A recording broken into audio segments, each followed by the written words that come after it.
Pagdating sa Quiapo Church, agad na naupo si Ulysses sa bitbit nilang wheelchair habang kandong si Mary Rose.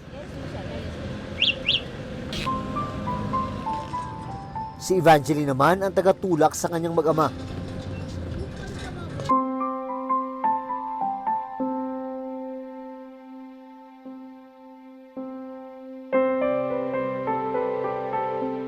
Kwento ni Evangeline, bata pa lang si Mary Rose nang una silang makapagsimba sa Quiapo.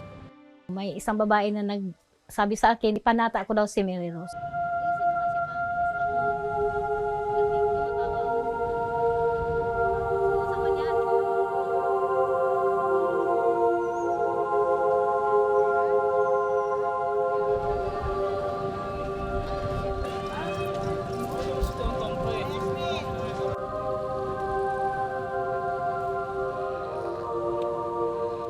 Pagkatapos magsimba, kapansin-pansin ang mga nagbibigay sa kanila ng tulong at pagkain.